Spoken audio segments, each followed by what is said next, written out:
তোমার অস্তিত্ব ছিল না, কেউ তোমাকে চিনত না, তোমার পরিচয় ছিল না। আমি আল্লাহ এক জানলা নাপাক পানি দ্বারা তোমার মায়ের রেহেমে প্রবেশ করে দিয়ে ওই নাপাক পানি থেকে তোমাকে রক্ত তৈরি করে, মাংস তৈরি করে আমি আল্লাহ তোমার মায়ের গর্ভে তোমাকে আশ্রয় দান করলাম। ও বান্দা, সেই দিন একটা তুমি লক্ষ্য করো, সেদিন তোমাকে খেতে দিয়েছিল কে? খাবার কোথা থেকে এসেছিল? কোন জায়গা থেকে এসেছিল? আল্লাহ বললেন, বান্দা এমন ভাবে একটা খাবার সিস্টেম করে দিলাম যে খাবার খেলে তোমার সর্দি হবে না, যে খাবার খেলে সর্দি হবে না, যে খাবার খেলে তোমার পেট হজম কি বলে পেটে খারাপই হবে না। আল্লাহ বললেন, তোমার মায়ের লাভির সঙ্গে তোমার লাভিকে অ্যাডজাস্ট করে দিয়ে আমি তিল তিল তিল তিল করে তোমার মায়ের ওই মাসুদ রক্তগুলাকে তোমার জন্য খাবারে পরিণত করে দিলাম।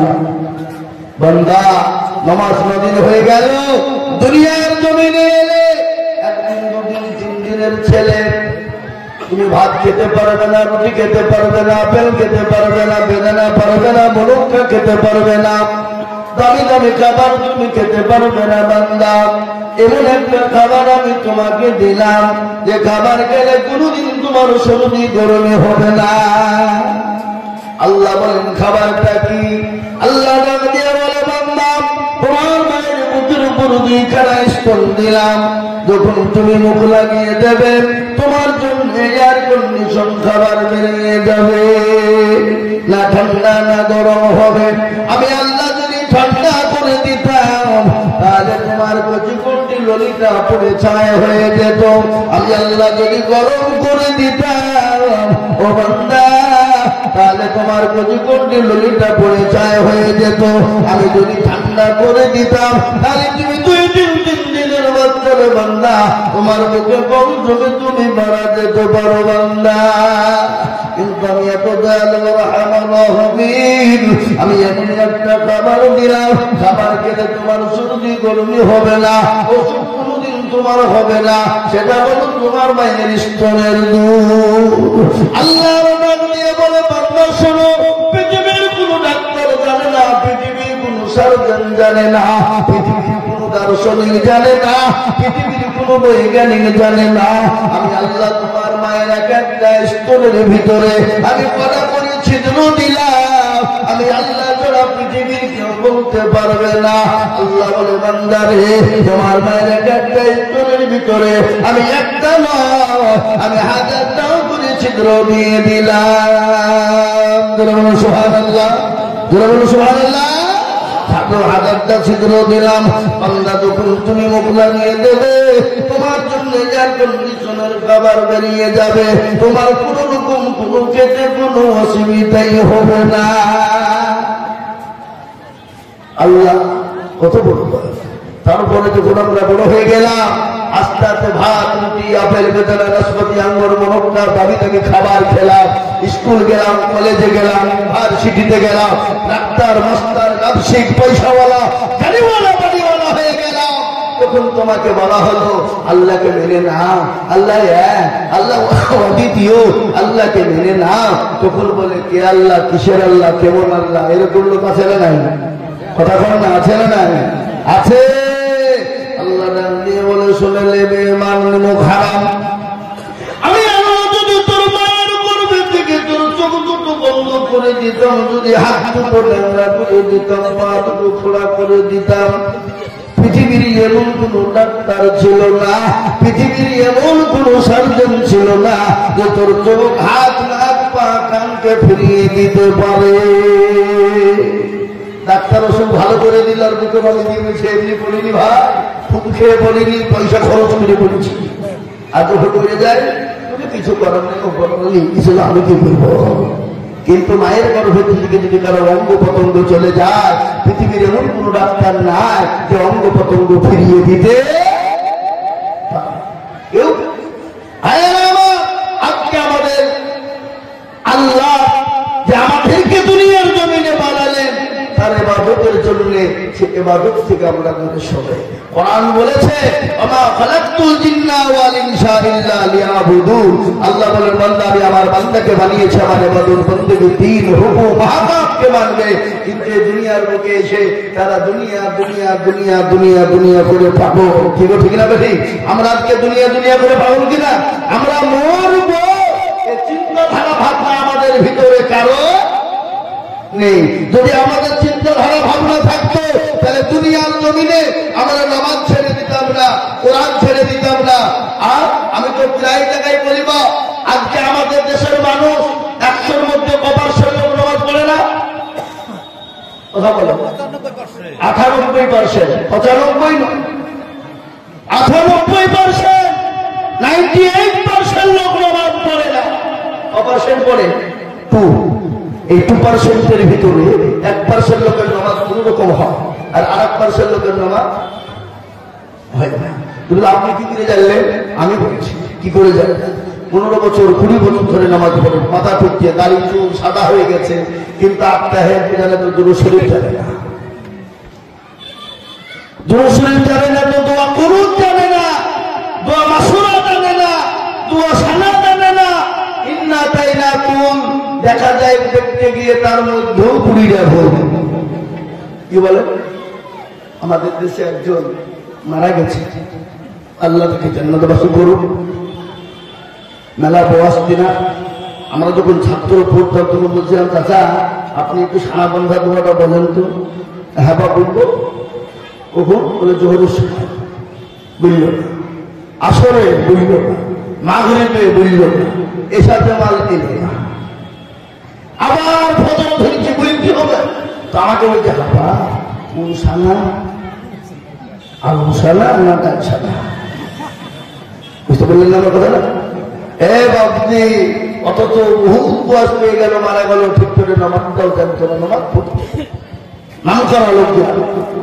ভাই এরকম আমাদের সমাজে আছে না নাই? যারা বলল আজকে কি ভাবছেন আপনি? বিবি আমার, বাচ্চা আমার, ছেলে আমার, মেয়ে আমার, গাড়ি আমার, বাড়ি আমার, হ্যাঁ সম্পদ আমার, এ আমার, ও আমার, এটা আপনার নয়, আপনার নয়। আমি আপনাদেরকে একটু ছোট্ট করে এটা বলে দিই, এ গ্রামে তাবলীগ জামাত এসেছে। জামাত তাবলীগ বুঝেন তো নাকি? বুঝেন না? তো মসজিদে আছে, তাদের কাজকে মানুষের কাছে কলমার দাওয়াত পৌঁছে দাও, তাই কি না? তো হঠাৎ করে তাদের ভিতরে একজন মুসল্লি তাবলীগ জামাত বলা না, তারা রাহাবার মুতাকাল্লিম ইত্যাদি হয়ে গেল। তো একজনের বাড়ি গিয়েছে, শেঠের বাড়ি দিয়ে সালাম আলাইকুম, সালাম আলাইকুম, সালাম আলাইকুম, খবর নাম ধরে ডাকা হলো। তো চোখে জল ছেড়ে আসছে বেলা 8টার সময়। কি গো এই মন্দিরের জামাতে যত ঘুমাইতে পাবো না রে, কোনো কিছু মন্দির মা বাবা দেখতে হতো মাদ্রাসা। হ্যাঁ আমার কাছে মনে আছে, এই রানীনগর বাজারে, এই ধর্মপুরের এই মোড়ে আমি একটা জমি কিনবো বলে মনে এসেছিলাম। বাবা আমার সঙ্গে একজন আমাদের ডাক্তার ছিল, মোটরসাইকেলের জন্য এসেছিল জমি কিনবো মাঠে। তো জমি কেনার লেগে ডাকতে, কিন্তু বাবজি আমাকে পাত্তা দিচ্ছে না।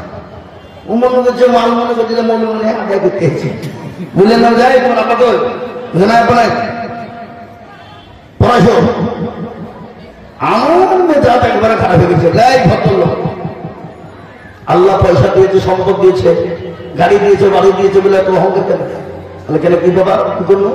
তুমি কি মনে করছো মাদ্রাসার আগে করতে গেছি, আগে করতে গেছি? তো কি করতে হেঁটে গেলে? আমি তাই তো ভাবছি আগে করতে হেঁটে বলে না ভদ্রলোক, তোমাদের এই মাঠে 2 বিঘে জমি বিক্রি সেই জমিটা কিনা লাগে অত আপনি বলো বলো, তাহলে আমার কি হবে? আমি হইলে হতো, ঠিক আছে? অত বড় ব্যাধ ওদিকে টাকা দিতে হবে বলে আপনার দরকার, আর যখনই জমি বিক্রি কথা বলি তখন আপনার দরকার ও হয়ে গেল। এই রানীনগর বাজার নাম করব ভাই আমার বলুন, এরকম বাজারে যাই বলুন। আজকে কথা বলে দিই, সে তাবলীগ ওয়ালারা গেল সালাম আলাইকুম বলে, দেখেন আল্লাহ বলো, আল্লাহ দিন বলো, তো আল্লাহকে মেনে লাই বলবে আমাকে বোঝায়, আমি খুব বুঝে ঘরে ধরো এক কথা 2 কথা হতে হতে মনে রাগ আছে না নাই? জোরে বলুন, এই আছে না নাই? হ্যাঁ ও তো রক্ত মাংস তৈরি। বলে শোনেন শেঠজি, এ গাড়ি বাড়ি টাকা পয়সা ধন দৌলত বিবি বাচ্চা আপনার না, এই আপনার না যখন বুঝেছে সেটা রকমটা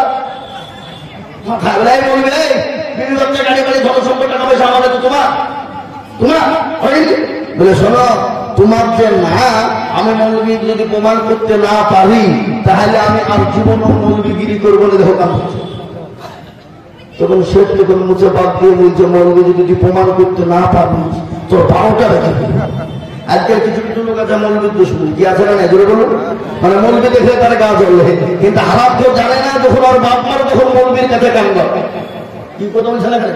আজকে কিছু লোক আছে মৌলবী দেখলে ওর গা জ্বলে, যখন মৌলবী না থাকলে তো তোর বাপের বিয়ে হতো না, আর তোর বাপের যদি বিয়ে না হতো তুই তৈরি হতিস না। আর যদি তোর মৌলবীর প্রয়োজন নাই তাহলে তোর বাপের যা বিয়ে হয়েছে তাদের সন্তান তৈরি হতিস তুই। মৌলবী দরকার না। আজকে মৌলবী দেখলে গা জ্বলা, মাও অনেক লোক আছে মৌলবীর পাতে খুলতে পারে না, কি খাওয়া খেয়েছে এরকম লোক আছে না নাই। আজকে কোরআন নিয়ে প্রমাণ আপনাদেরকে দিয়ে যাবে। দেখেন কোরআন শরীরের ভালো করে, আপনি যতই বড় শিক্ষিত হোক, মাস্টার অনেক মাস্টার ডাক্তার, আপনি পয়সাওয়ালা গাড়িওয়ালা হোক, এমপি এমএলএ হোক, যাই হোক না কেন, আমরা 5 বাড়ি খাওয়ালো। কবাড়ি খাওয়ালো? কথা বলতে হবে আপনাদেরকে। 5 বাড়ি খাওয়ালো, কিন্তু এই 5 বাড়ি খাওয়া লোকের কথা আল্লাহ কোরআনে বলেছে ইন্নামা ইয়াখশাল্লাহা মিন ইবাদিহিল উলামা। পৃথিবীতে আল্লাহকে যদি ভয় করে তারা হলো উলামা সম্প্রদায়। এটা আল্লাহর কোরআন, কিন্তু কোরআনে কোনো মাস্টার ডাক্তার পয়সাওয়ালা গাড়িওয়ালা বাড়িওয়ালার কথা বলেনি, বলেনি। এটা আল্লাহর কোরআন বলেছে নবীর হাদিস আল উলামা ওয়ারাসাতুল আম্বিয়া। আমি নবী চলে গেলাম কিন্তু নাইবে রাসূল আমাদেরকে রেখে তাদের সঙ্গে খারাপ ব্যবহার করো না। শোনাবো যাবে আপনাদেরকে, তো সেটা রাগ হয়ে গেছে। তো সে বলছে তাহলে আপনার না তো আমি প্রমাণ লিখে বলে হ্যাঁ, বলে বাড়িতে বাথরুম আছে?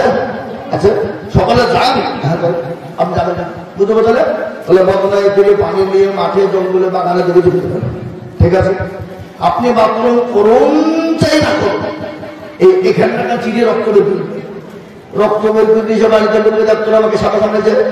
এই সাপে কামড়াইতে কত যখন বলবা তখন বাঁধন দেবে, কেউ বাঁধন দেবে না, দেবে না।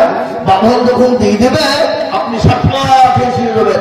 লাইন থেকে যত রকমের ডাক্তার কবিরের যা আছে সব আসবে। আমি যতক্ষণ পর্যন্ত মলবি না যাবো আপনি উঠবেন না, ঠিক আছে। বাড়িতে গিয়ে বলেছে বাবা একবারে ছেলে মেয়ে বিবি বাচ্চা একেবারে এই কাঁদন সেই কাঁদন, বাং বাং ডাক্তার নিয়ে কবিরে দিয়ে যত যা আছে যা টাকা লাগবে লিয়াই ডুমপুর বহরমপুর ছেলে একেবারে ছুটলো বাবা। হ্যাঁ একবারে ডাক্তার কবিরের যত যা ছিল বাবজি সব নিয়ে এলো। আসার পরে ডাক্তার কবিরের সবাই দিকে ইয়া বাঁচবে না গো, ইয়া সাপে কামড়াচ্ছে, কি সাপে কোন সাপে কামড়াচ্ছে বাঁচবে না। তখন বাড়ির মেয়েরা বলছে হাঁপা সবাইকে ডাকবে, কেউ পাইল কিন্তু মৌলকে ডাকবা পাগলার কোরআনে তো কিছু আছে যদি সে দোয়াকে যদি বেঁচে যাবে একবারে মৌলবীর কাছে লেগেছে। আর মৌলবী একেবারে সেজিয়ে গুজিয়ে একেবারে আইটেম নিয়ে বেরিয়েছে, কি বুঝলে আইটেম নিয়ে বেরিয়ে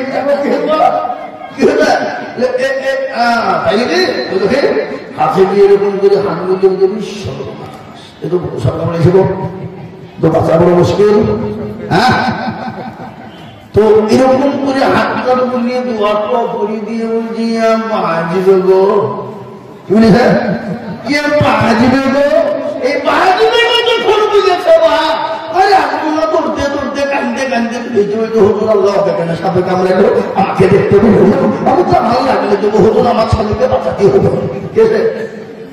কে বিবি ওমর সাহেব বলছে হামা তুমি কাঁদছো কেন শোনা, কি হয়েছে তোমার? হলো আল্লাহ কি দেখতে পেলো আমাকে দেখতে পেলো না, আমার দাম দিয়ে দিব হতো আমার স্বামীকে বাঁচাতে হবে। বলে তাহলে তোমার স্বামীকে বাঁচাবা, দেখো দেখো বলে হ্যাঁ যা বলবেন তাই করবো। তাহলে শোনো তোমার স্বামীর যত বীর ছিল আমি একেবারে ঝাড় চুল দিয়ে একেবারে পায়ের আঙ্গলে নিয়ে ফেলেছি, কিন্তু একটা কিন্তু কি তোমার স্বামীর পায়ে তোমাকে হাত দিতে হবে। এই যখন তুমি হাতটা লাগাবা তোমার স্বামী বেঁচে যাবে আর তুমি ধরপুরি হয়ে যাবে। এই মরিয়া যাবা যখন বুঝিয়েছে বাপ, তখন মেয়েরা বলছে বাপ বাঘের কাটা সাপের কাটা বাজবে না বা পাড়া প্রতিবেশীদেরকে খবর দেগা। আপনি পাগল হলেন, ডাক্তার কবিরের কেউ বাঁচাতে পারল না, আর আপনি বলছেন বাঘে এগুলো মরছে, বলুক আমি মরছি। বিবি কেটে গেল, ছেলেদের পালা, ছেলেরাও কেটে পড়ল। তারপরে মেয়ের একেবারে কেটে চুল টুল ছিঁড়ি একেবারে বাবা। কি দেখবেন আমাদের দেশের মানুষ মিলে মা বোনেরা লাইন দিয়ে দেখতে যায়, যায় না? এর কথা বলছেন না, মা বোনেরা যেমন করে লাইন দিয়ে যায় মনে তো ওরাই মাটি দিবে। ওরা তো মাটি দেয় না, ওরা দেখতে যায় কে কতটুকু কাঁদছে। কথা বলছেন না কেন? যদি কেউ কাঁদে তো ভালো, আর যদি না কাঁদে টুকটুকি এখন পেয়েছে বাড়ির কাছে দাঁড়িয়ে দিয়ে শাড়ি পিনতে বলতে দাও, শাড়ি পিনতে আসবে দাও, আর টুকটুকিতে আসবে আমি শুনো মানুষ দাঁড়িয়েছে তো চোখের পানি নেয়নি, ওরা কান্দও নেই বোঝে। কি বলে? আবার খিচুড়ি যদি কোনো বাড়িতে দেখে বলে বোন খায় কি সাপ দেয়, মরা বাড়ি খাইয়ে দেয়, কি খাবো আল্লাহ আসলে না যে বলুন তোমরা কেউ বাঁচাবে না। তো বলো না তো তোমার বাপ কোন ঘরে থাকতো? বেটা এত সুন্দর ঘর বিল্ডিং ফিরে গিয়ে চলবে তো তোমার বাপ ঘরের ভিতরে কবরটা খুলে মাটিতে হয়ে না গোরস্থানে এমনি কিনিবি ঠিক জায়গায় মাটি দিব। তুমি দেখা তাহলে ঘর তখন দিবা না, একটু ঘরের ভিতরে পাঁচিরে করে করে দাও, রাস্তার জন্য করছি ছেলে দিকে আছে কিনা ভয় দিয়ে করবে তারা। তাহলে কেউ বাঁচাবার না, এরকম করে মাথা তুলতে আমার একটা ডোয়া মনে ছিল না, তখন মনে হলো কিছু আছে কানে করে দিয়ে বলে শেঠজি হলো বিবি আপনার ছেলে না, মেয়ে না, ঘর না, পাঁচিলের কোল না, আপনার না তো পুরো লাভ দিয়ে উঠি বুঝতে হুজুর লিখে 3 চিল্লা। কি উঠে লিখেই বলছে 3 চিল্লা। মুসলমান এটা বলার উদ্দেশ্য আমার ছিল না, আজকে উদ্দেশ্য হলো আজকে মনে মনে করি আমার আমার বাড়ি আমার গাড়ি আমার বাড়ি আমার সব আমার বাবা, কিন্তু নিঃশ্বাসের নিঃশ্বাস নেই। চোখ দুটো যখন বন্ধ হয়ে যাবে সব কিছু ফেলে দিয়ে খালি হাত পা নিয়ে কবরে চলে যেতে হবে মুসলমান। তাই আমি বলবো না আল্লাহর সব থেকে বড় হুকুম সেটা হলো নামাজ। আজ থেকে নিয়াত করুন আমরা নামাজ ছেড়ে দেব না। সব থেকে বড় হুকুম সেটা হলো আল্লাহর কি ধরে বলুন নামাজ। আমি বললাম না আমাদের দেশে 2% লোক নামাজ পড়ে, 1% পড়ে না, আর 1% লোক আছে তা আপনি সবকিছু জানে না, ঠিক না বেঠিক? কিন্তু মৌলবীর কাছে জিজ্ঞাসাও করে না হুজুর আপনি তো আমাদের ইমাম, একটু কোরআনটা শিখিয়ে দেন না, নামাজটা একটু শিখিয়ে দেন না, সূরা খেলা একটু বলে দেন না, এটাও জীবনে বলে না। বলে কেন বলে না? মৌলবীর কাছে যদি যায়, মৌলবীর কাছে ধরা পড়ে যায় তো মৌলবীর কাছে মাথা পড়ি দাদাগিরি আপনার কি চলবে না? চলবে? চলবে? চলবে না। একজন্য মৌলবীর কাছেও শেখার জন্য যাই না। আর আজকাল আমাদের মসজিদের সেক্রেটারি কারা? মসজিদের দরজা ছিলেন না যারা, কি ক্যাশিয়ার কারা? মসজিদের দরজা চিনে না যারা, সভাপতি কারা? মসজিদের মুখ কোন দিকে চিনে না যারা, তারা সভাপতি সেক্রেটারি ক্যাশিয়ার। কিন্তু লাঠির চোর পয়সার চোর সেক্রেটারি বানিয়ে দেবে, সভাপতি বানিয়ে দেবে। কি বুঝে আছে না? আছে।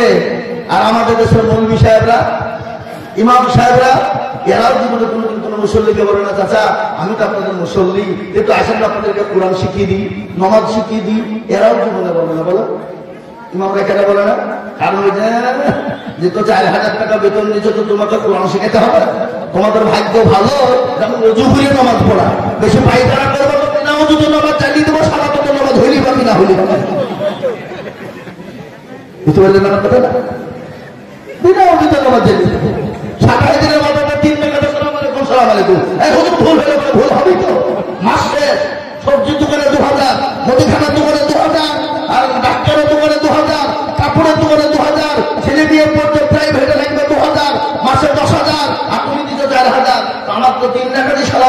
দিকে 4 বেচাতে হবে। কি বুঝছেন আপনারা? এটা আমাদের দেশে আছে না নেই? আর এই চাকরিটা একটা এমন একটা চাকরি যার কোনো ছুটি নেই। কি বুঝছেন?